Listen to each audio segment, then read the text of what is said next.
I'm a psychologist, not a magician. But I'll do a little magic for you today at Live on Purpose TV as I share with you how to get and keep a job.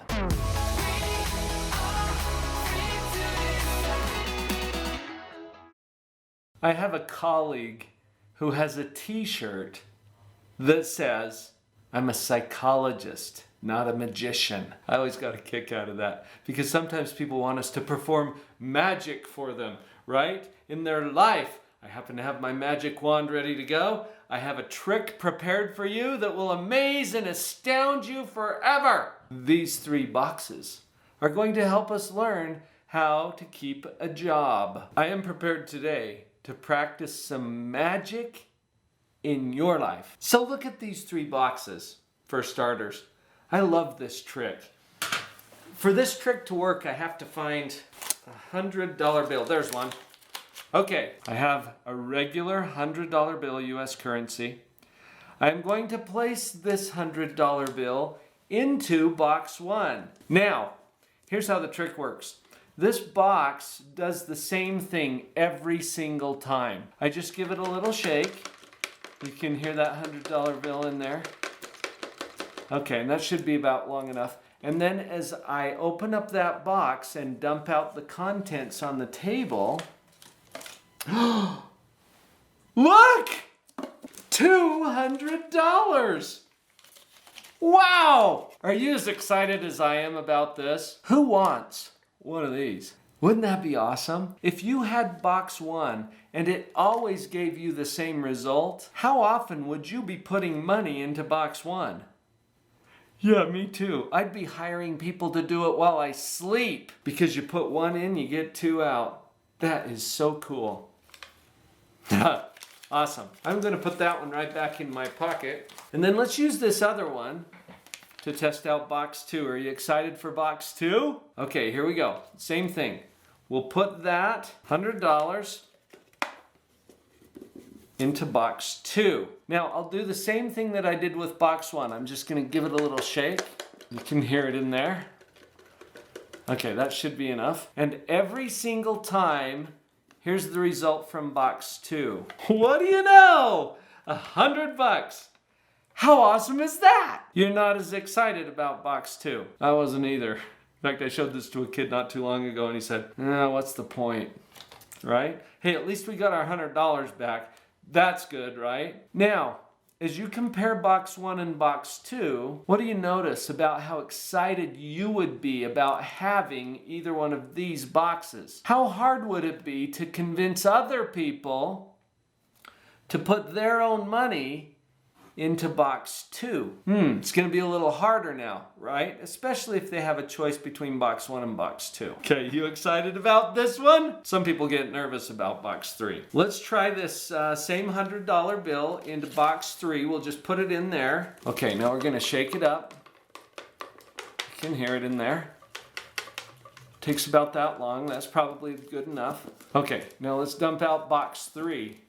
See what we find. Hey, wait a minute. $20? How excited are you about box 3? Yeah, not so much, right? You know what? I showed this trick to one of my clients recently and he says, I got 5 of those at home. I don't know what he was referring to. Box 3, where you put in $100 and you get $20 out. How excited are you about using box 3? Not so much. In fact, you're going to stay as far away from that box as you possibly can, right? How often are you going to be putting money into that box? Once, right? That's plenty. Once you see what it does, you're not going to use that. Now, I know this, I'm not a magician, but these boxes are going to give you a sense of what we're talking about today in terms of value creation. Remember, the video is about how to get and keep a job. What does the box represent? And it is real and it exists in your life.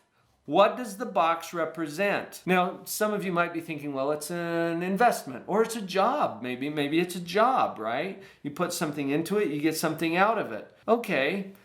Pretty good answers, but think about it. If in an investment, for example, if I put my money into an investment, where is my money going physically? Into the hands of another person. It doesn't go into a box, some magic box somewhere. It goes into the hands of another person, right? So the box represents a person. Think about that for a minute. A person. And if that is true, then you have to be one of these. And I think we switch back and forth a little bit, but check out what I mean by this. Either you are prepared to create more value than you consume.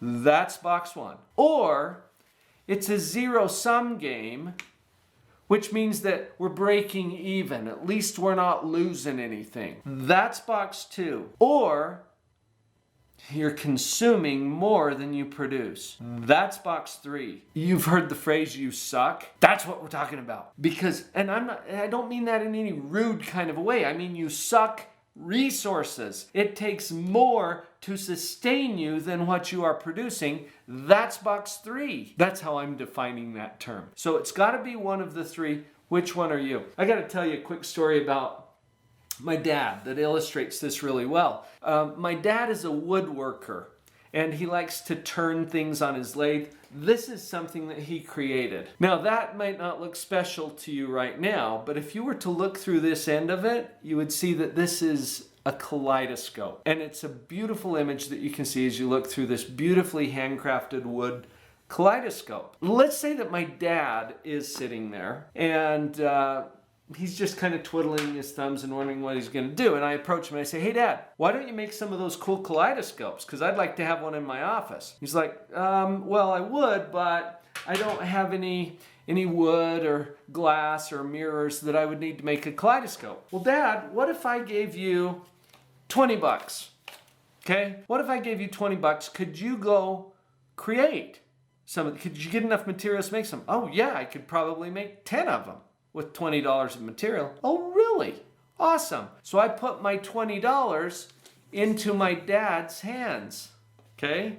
Box one. He does what with the money? Because my money goes from my hands to his hands, right? Is this what happens in a job, by the way? Keep thinking about that. My money goes into his hands. Now, what does he do with the 20 bucks? Well, he buys some wood and some mirrors and some glass, and I don't even know how he does it. But he takes all of these materials and he applies his human life value, his skills and his knowledge to those raw materials, and he makes 10 of these. Now, can he sell these? Yes, and he does in bazaars and fairs and things like that. And he can get up to 50 bucks a piece for these kaleidoscopes. I put in 20 bucks. Dad goes out there and makes 10 at 50 bucks a piece. Do the math. $500 worth of value. Can he turn around and give me $40 back as a return on my investment? No sweat. Yes, he can. My dad is box one. Now, does he lose in doing that? Not at all. Had a kid in my office. Kid, he's 21 years old, okay? Still living in his mom's home, and I was having this discussion with him. I wanted to see if he got it. I said, look, I live about 2 miles from here.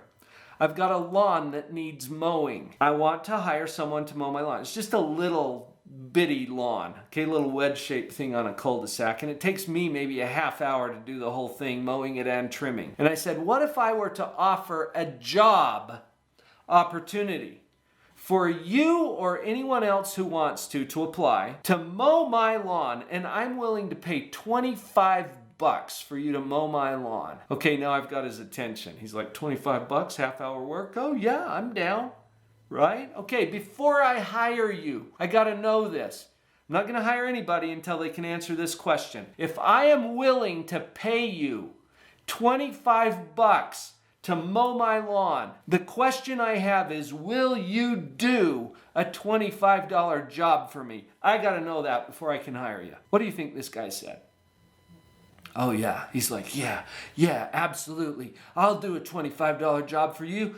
You bet. I said, you're fired. Get out of here. I don't want box two. He didn't expect to hear that. If I'm willing to pay 25 bucks to have my lawn mowed, what kind of a job do I want? I want a $50 job. Do you see what I'm talking about? I want a $50 job. See, the break-even guy is going to do just what's required, right? He's going to break even. Just no loss, no gain.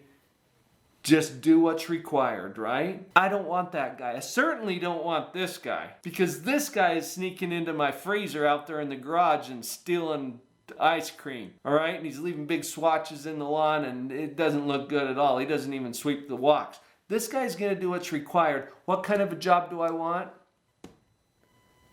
I want one of these. I want box 1. And if I've got 10 kids lined up to mow my lawn, 8 of them are gonna do this, 1 of them's gonna do that, 1 of them's gonna do that. Which one am I gonna hire? That one, every time. Who am I calling next week? If I get a $50 job out of him, he's got my business all summer long. I drove around for several years with this license plate on my truck. Now you know what it means. How do you get and keep a job? You be box 1. You commit to always create more value than you consume. You can try this in a job interview too. You know, when it comes up, why should we hire you? You know what you're gonna say next time? Because I am box 1. And they'll be like, what do you mean? Share this with them? Honestly, one of my clients did this in a job interview. No kidding. He got the job because he showed his employer that he understands this concept. There is no reason any employer would hire you unless you create more value than you consume. That's the only reason that they would hire you. Pretty magical, huh? Be box 1. That's a great solution to how to get and keep a job. I'll see you tomorrow at Live on Purpose TV.